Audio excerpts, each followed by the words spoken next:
आज हम computer networking उपकरण मतलब टूल्स ऑफ कंप्यूटर नेटवर्क के बारे में पढ़ेंगे कि कंप्यूटर नेटवर्क में कौन कौन से उपकरण लगे होते हैं। तो हम देखते हैं, तो अगर हम कंप्यूटर नेटवर्किंग की बात करें तो कंप्यूटर नेटवर्किंग में उपयोग किए जाने वाले विभिन्न हार्डवेयर, यानी अगर हम नेटवर्किंग की बात करें तो उसमें डिफरेंट प्रकार के हार्डवेयर डिवाइसेस लगते हैं। कंप्यूटर नेटवर्किंग टूल की बात करें तो इन्हें कंप्यूटर नेटवर्किंग टूल कहते हैं, जैसे हब हो गया, रिपीटर, स्विच, ठीक है, hub, repeater, switch, router, bridge, gateway आदि, ठीक है, इनमें ये चीजें होती है। मतलब अगर हम बात कर रहे हैं कि भाई नेटवर्किंग में कौन कौन से उपकरण होते हैं, तो उसमें अगर मेन उपकरण की हम लोग बात करें तो इसमें हब होता है, ठीक, रिपीटर होते हैं, स्विच होता है, राउटर होते हैं, ब्रिज होते हैं और गेटवे होता है। आगे बात करते हैं, कंप्यूटर नेटवर्किंग में दो या दो से अधिक कंप्यूटर नेटवर्क को विभिन्न संचार माध्यम कम्युनिकेशन मीडियम के द्वारा आपस में जोड़कर, ठीक है, उनको जोड़ते हैं टू कनेक्ट, और उनके मध्य डेटा एवं सूचना का आदान प्रदान किया जाता है। तो भाई सूचना का जो भी इंफॉर्मेशन का उसका आदान प्रदान हम करते हैं कि भाई जब अगर आपका कंप्यूटर आपस में जुड़ गया तो हम सूचनाओं का आदान प्रदान बड़े आसानी से कर सकते हैं। ठीक, अब हम एक एक जो भी उपकरण उसमें यूज होता है उस एक उपकरण के बारे में डिटेल में हम बात करते हैं। तो आइए हम बात करते हैं हब के बारे में कि हब क्या होता है और करता क्या है। तो हब मूलतः एक मल्टी पोर्ट रिपीटर है।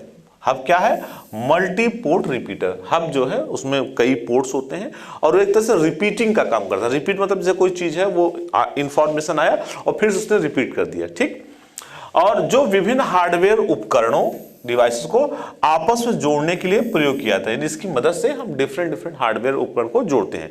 इसका उपयोग, अगर हम इसके उपयोग की बात करें, इसका उपयोग लैन में स्थित कंप्यूटरों को आपस में जोड़ने के लिए किया जाता है, ठीक है। लोकल एरिया नेटवर्क में कंप्यूटर को जोड़ने के लिए इसमें करते हैं। इसमें विभिन्न पोर्ट होते हैं, इसमें क्या होते हैं? विभिन्न पोर्ट होते हैं तथा किसी एक पोर्ट पर आने वाला डेटा, ठीक है, किसी एक पोर्ट पे जो आने वाला डेटा है इसके प्रत्येक पोर्ट पर स्थानांतरित यानी ट्रांसमिट हो जाता है।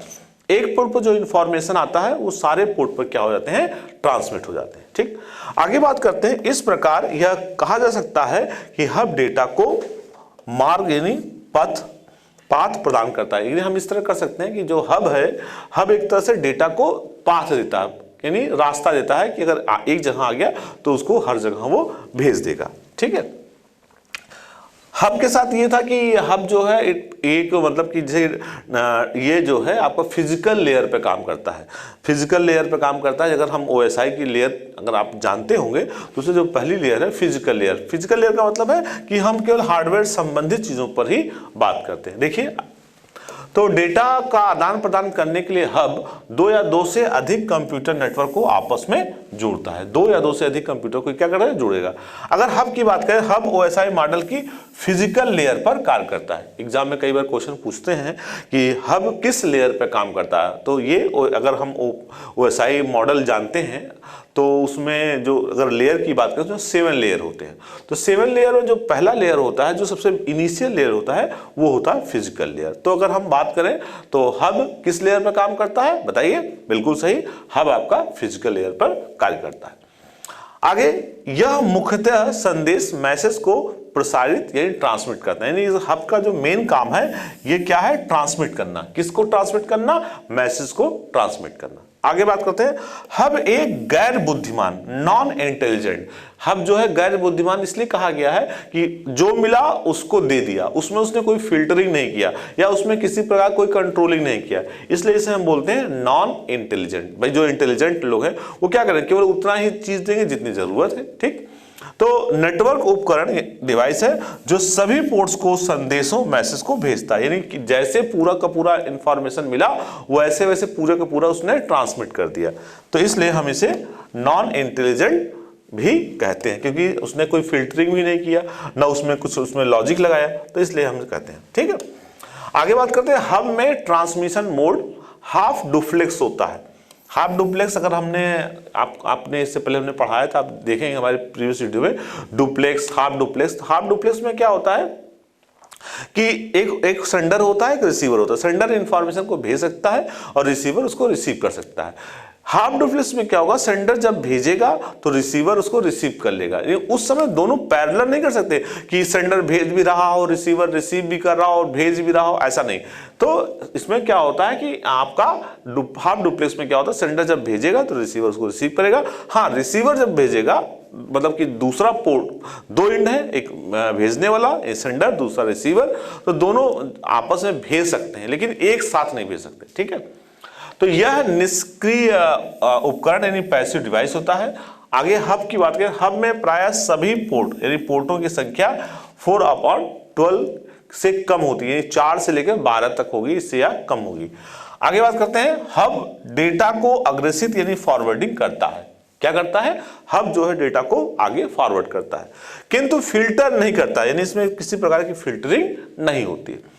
हब में डोमेन संगठन यानी कोलिजन अधिकतम होता है। मतलब जैसे कि डेटा क्या हुआ, एक साथ पूरा भेज दिया तो वो डेटा आपस में कोलाइड हो जाता है, तो कोलिजन की मात्रा जो है हब में ज्यादा होती है। यही अगर हम स्विच की बात करें तो स्विच में ऐसा नहीं होता क्योंकि वो इंटेलिजेंट होता है। ठीक, आगे हब की बात करें तो हब के प्रकार की हम लोग बात करें तो हब एक है एक्टिव हब, ठीक है, दूसरा है पैसिव हब, तीसरा है इंटेलिजेंट हब और चौथा आपका स्विचिंग हब भी हम कह सकते हैं। तो अगर हम लोग सक्रिय हब की बात करें, एक्टिव हब की बात करें, तो ये हब आने वाले किसी संकेत सिग्नल को दूसरे पोर्ट पर भेजने से पूर्व प्रवर्धित यानी एम्पलीफाई कर देता है, उसको बढ़ा देता है। आगे ये हब स्मार्ट होते हैं। ये हब क्या होते हैं, स्मार्ट होते हैं। इनका उपयोग नोड्स के माध्यम से अधिकतम दूरी बढ़ाने के लिए किया जाता है। ठीक है, सक्रिय हब यानी एक्टिव हब को कार्य करने के लिए विद्युत की आवश्यकता होती है। अगर एक्टिव हब की बात करें तो इनके लिए क्या होगा, आपका विद्युत यानी इसमें इलेक्ट्रिक की पावर सप्लाई होनी चाहिए। ठीक है, अगर इलेक्ट्रिक पावर सप्लाई नहीं होगी तो ये काम नहीं करेगा। आगे हम बात करते हैं निष्क्रिय यानी पैसिव हब के बारे में। तो यह हब आने वाले किसी संकेत सिग्नल को एम्पलीफाई नहीं करता, इसमें एम्पलीफाई का काम नहीं होता। निष्क्रिय हब क्या करता है, ये डेटा स्थानांतरण यानी डेटा ट्रांसफर करने के लिए केवल पाथ प्रदान करता है, यानी डेटा भेजने के लिए केवल ये पाथ प्रदान करता है। इस हब को विद्युत यानी इलेक्ट्रिक की आवश्यकता नहीं होती, इस हब को विद्युत की आवश्यकता नहीं होती। आगे बात करते हैं निष्क्रिय हब यानी पैसिव हब एक कनेक्टर होता है। पैसिव हब की बात करें तो ये क्या होता है, जस्ट अ कनेक्टर, जो दूसरे उपकरण को आने वाले तार को जोड़ता है। दूसरे जो दो उपकरण है तो एक को दूसरे से ये क्या कर देता है, उसको जोड़ देता है। ठीक है, आगे बात करते हैं बुद्धिमान हब यानी इंटेलिजेंट हब की बात करें तो यह हब डेटा स्थानांतरण के समय मार्ग प्रदान करने के अलावा यानी पाथ तो प्रदान करता है, उसके अलावा डेटा की मॉनिटरिंग भी करता है। क्या करता है, डेटा की मॉनिटरिंग भी करता है। यह हब सक्रिय हब की तरह कार्य करता है। यह हब क्या करता है, सक्रिय हब की तरह कार्य करता है तथा दूरस्थ प्रबंधन यानी रिमोट मैनेजमेंट क्षमताओं को शामिल करता है। यानी इसमें रिमोट दूर से ही किसी चीज को हम एक्सेस कर सकते हैं।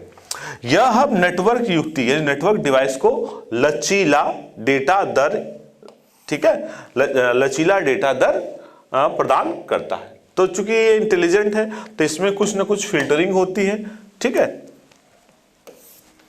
आगे बात करते हैं स्विचिंग हब की। स्विचिंग हब क्या होता है, यह हब डेटा पैकेट पर अंकित पते को पहचान कर, मतलब उस पर जो भी एड्रेस होता है उसको पहचान कर सभी पैकेट को सही पाथ पर भेजता है। मतलब जिसको जहां पर भेजना है वहां पर इसको भेजेगा।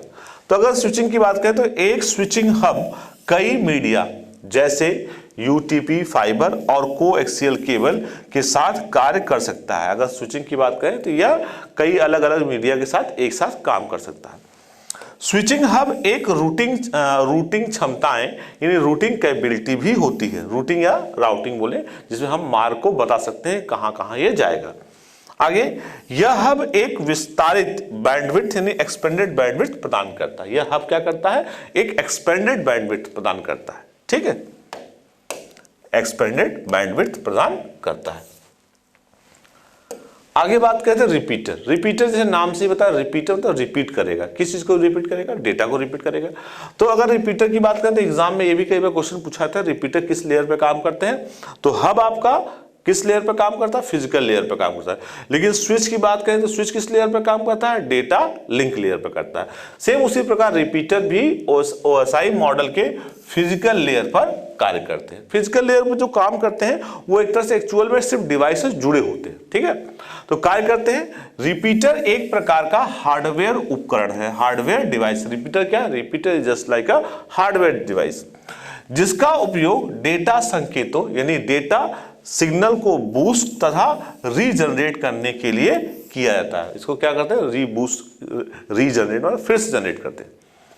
आगे बात है, किसी नेटवर्क में जब कोई डेटा संकेत यानी डेटा सिग्नल लंबी दूरी तय करता है, यानी काफी लंबी दूरी तय करता है, तब डेटा संकेत धीरे धीरे कमजोर यानी वीक होने लगते हैं। अगर बहुत दूर किसी बिना तो धीरे धीरे वीक होने लगते हैं तथा दूषित करप्ट होने लगते हैं, और वो करप्ट होने लगते हैं, जिससे यह अपने गंतव्य यानी डेस्टिनेशन तक अपने मूल सामर्थ्य यानी ओरिजिनल स्ट्रेंथ नहीं पहुंचते। जैसे मैं बोल रहा हूं, मेरी आवाज एक पर्टिकुलर तक आवाज मेरी जा रही है, लेकिन मुझे मेरी आवाज को बहुत दूर तक भेजना है।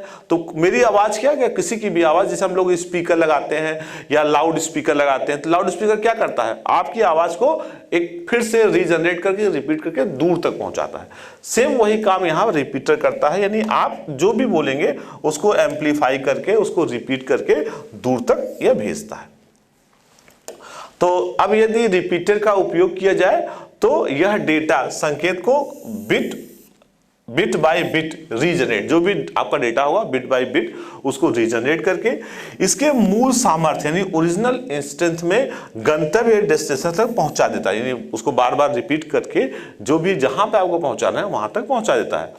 आगे बात करते हैं, रिपीटर किसी डेटा संकेत यानी डेटा सिग्नल को यानी एम्पलीफाई नहीं करता। यह डेटा सिग्नल को एम्पलीफाई नहीं करता, बल्कि कमजोर यानी वीक हो चुके डेटा संकेत के मूल बिट पैटर्न यानी ओरिजिनल बिट पैटर्न को ही रीजनरेट करता है। यानी एक तरह से ये एम्पलीफाई नहीं करता, बल्कि जो सिग्नल कमजोर हो गया होता है उसी को वो क्या करता है? रीजनरेट करता है। एम्पलीफाई करने के बजाय जो वीक सिग्नल है उसको रीजनरेट करता है। आगे, रिपीटर 2 पोर्ट उपकरण, ठीक है, 2 पोर्ट होता है। रिपीटर जो है 2 पोर्ट डिवाइस होता है। यह डेटा संकेत को एक सेगमेंट से दूसरे सेगमेंट तक अग्रेसित यानी फॉरवर्ड करता है, यानी एक सेगमेंट से दूसरे सेगमेंट तक भेजता है। रिपीटर डेटा संकेत को फिल्टर नहीं करता, इसमें फिल्टरिंग का कार्य नहीं होता। इसमें डोमेन कोलिजन अधिकतम होता है, क्योंकि भाई इसमें जो फिल्टरिंग नहीं होगा तो जब फिल्टर नहीं होगा तो कोलिजन भी होगा। रिपीटर मुख्यतः किसी लैन के 2 या 2 से अधिक सेगमेंट को जोड़ता है। अगर रिपीटर की बात करें तो रिपीटर 2 या 2 से अधिक सेगमेंट को जोड़ने का कार्य करता है, ठीक है। आगे हम लोग बात करते हैं ब्रिज।